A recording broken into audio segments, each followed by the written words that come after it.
If I'm comparing you against the... Sorry.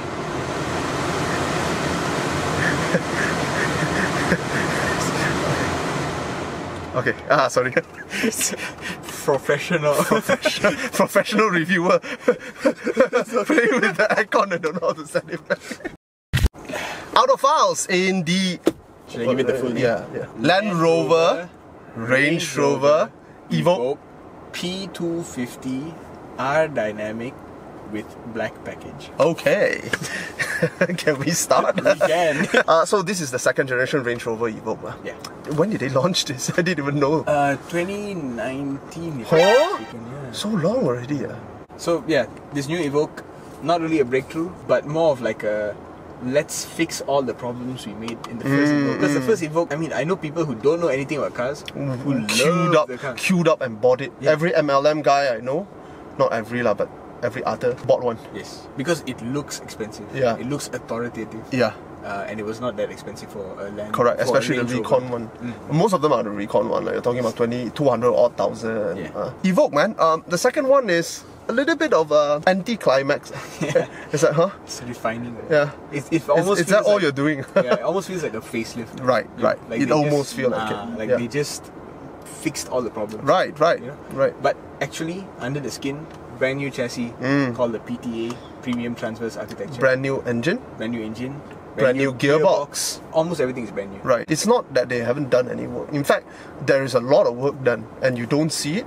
And this is where it gets pretty good because, you know, there are a lot of weakness to Jaguar Range Land Rover product over the past decade and a half, or even 2 decades. There's a lot of complaints. If you've owned one, you know the kind of nightmare but at least I see an attempt to address some of these complaints. Stay tuned to see where these areas of improvements are. Anyway, shall we go for a drive? Shall we go for a drive? Let's go! Performance! So this has a 2-litre Ingenium engine. So it's like a sort of modular engine. You can make it 4-cylinder, you can make it 6-cylinder. You can add a hybrid to it.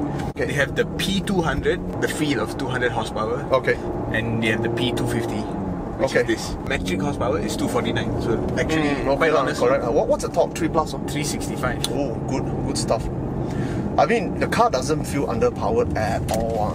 It's actually pretty rapid, man. It's pretty rapid, man. Yeah. This engine kind of like it when you push it. When you don't push it, it's a very mediocre engine. Yeah, the best qualities of the engine comes out when you're like really... Yeah, when you're being a little bit reckless. Yeah. But because if you're not, then the engine is just a bit rougher than like... It's rough and it's loud. And it's almost... I mean, for a car of this class, right, it shouldn't like that. It's almost unacceptable. Yeah, almost unacceptable. Yeah. It's like, Land Rover is at it again. Yeah. Then when you push it to like, a little bit like reckless around the corners and, you know, like reckless speed, basically get the RPM up to 3,000 to 4,000 RPM minimum. And the engine growls a little bit like a Jaguar. I quite like the way it growls. Yeah. But there is an equal measure of complaints and praises that I have for the way this car performs. I mean, yeah, it growls really nicely, but the accelerator is just, oh my goodness, what is this? It's a bit limp. It's completely, there is zero feedback from the accelerator, there is zero resistance on the accelerator. Yeah. You don't even know what the hell you are doing with the accelerator pedal, man. Yeah, and this is a 9-speed ZF. It has something called driveline disconnect. So if you're coasting in eco mode, it does the BMW thing where it disconnects you from the transmission. In terms of how quick it shifts and all that, it is not bad. It's good. It's just that I don't really feel the need for like the 9-speed. You know, it doesn't feel as fast as how come it doesn't feel as fast? It's like a split of a hair second slower than an 8-speed ZF.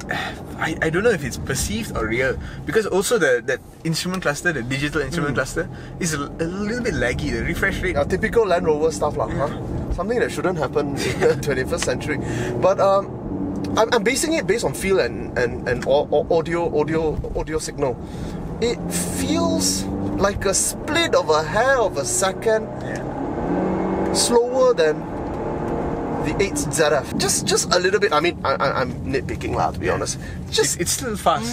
It's very fast. Yeah. Maybe it's a perception thing. But yeah, the power is there. The power is good. The sound is it growls like a wild animal. It's a very powerful car. 0 to 100 in what? It feels like a 6.5, but But actually it's a 7.5. Oh, Yeah, that's not particularly fast. it's not very fast at all. I think it's the sound and the fury that kind of artificially gives you that feel. Because when I first got in and I started whacking it just on this road actually, I realized like, oh, it feels so damn fast. Then I looked down at the speedometer, I wasn't even 100 yet. I was like, A sensation on speed is there. Maybe it's a complaint on the way Jaguar Land Rover tune their vehicle, is that they like to drag their gear as if in a sports mode. You can see that BMW, the difference in BMW tuning and Jaguar tuning here. Jaguar tuning likes to pull on the gear. Maybe it's the way they like things done. Whereas BMW, the moment you let go, it senses that you maybe want to go up a gear or whatever. You can feel the RPM drop straight away. It's very fleeting. Yeah. In the way that the decisions are made. It's just like straight away change. But over here there is a little bit dragginess to the way it drives, and it's common in Jaguar as well. It is in Jaguar, it is in all Land Rovers. It's definitely the way they tune their car. When you look at it, it's dragging. I'm not on accelerator at all. yeah, You got exactly. You can take your foot off the accelerator. Yeah. And it's still revving. It just drags on it. And then like coming down slowly. Yeah. It's why? I have no idea. You know, why such behavior? Look, my leg is off. Yeah. And it takes about 2.5 seconds for it to decide to drop. And it shouldn't be a 2005, to be honest, right now. Yeah. Maybe it's a personal preference thing. This is the thing I always complain about Jaguar Land Rover driving characteristics. It's very heavy-footed. It likes to pound on the power and on the gearbox, but it just lacks that agility that you associate with something called a Jaguar. Right. So good thing about the car, I have to say the engine is very powerful. It delivers power in a very nice progressive manner. Yeah. It sounds pretty good when you push it up to 3,000+ RPM. Almost a Jaguar purr that you get from the old Jaguars that you have. Do you think it's comfortable? I would say it's better than the previous one. Because the previous one was very light and a lot of vibration. This one is a lot less, even though there's a lot of body roll. It's a new chassis. Yeah. It's a PTA, Okay. premium transverse architecture. Because of that, it's supposedly more rigid and all that. I think that contributes to the more... The suspension tuning, there's a lot of off-roadness quality to it. I do not know whether it's actually capable. Yeah. I mean, if I shake the thing like that... There was a lot of residual shake, right? Yeah. But I have to say the comfort improved over the last generation. And VH also improved over the last generation. But let's get to the bad stuff of performance. I don't particularly like the tuning, the way they tune the vehicle. And this is not just a complaint for this vehicle, it's a complaint for Jaguar XE that we drove. It's also with the XF. You know, it's just the way they tune their car. Even the Vela. I mean, I remember going in the Vela and thinking this is a 3-star performer. Yeah. And I go in here and I feel the same thing. You feel the same thing. But maybe a bit better because when I pushed this car, it actually felt, it felt fast. Yeah. There's some character to it. Yeah. I feel that they concentrate all the work on above 60 to 120 on this car. Yeah. Below 60, the car actually performed pretty poorly. The only thing you can compare with is, hey, is this better than an X50, at low speed? And it doesn't necessarily perform better at low speed. The only way it's better is that it's wider. It's wider. Yeah, It's wider. Significantly The more seats are nicer. Yeah. The seats are softer. Yeah. But there is one characteristic I think they purposely go for it in this generation of Evoque, is that they purposely tune the steering to be very weighted. At low speed, the steering should be lighter.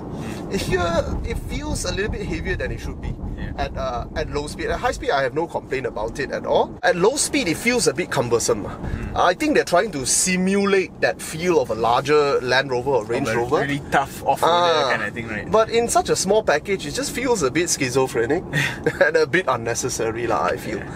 It's okay, you're a small Range Rover, go for that fleet-footedness feel, it's fine, Yeah. Just don't have that vibration, poor NVH, bounce around all over the place kind of feel, and I think I'm fine with that. You don't have to be so insecure and purposely make your small Range Rover feel like as if it's a Range Rover a Sport or something like that. My question is, how many stars would you give it? I would give it a 3.2. There are equal amounts of complaints and praises that I can give, like I said just now, to this car. So because of that, I have to give it a 3.5. It doesn't fail on my book. It's actually okay. You know, it's just that at slow speed, I have to ask this question, is it better than an X50?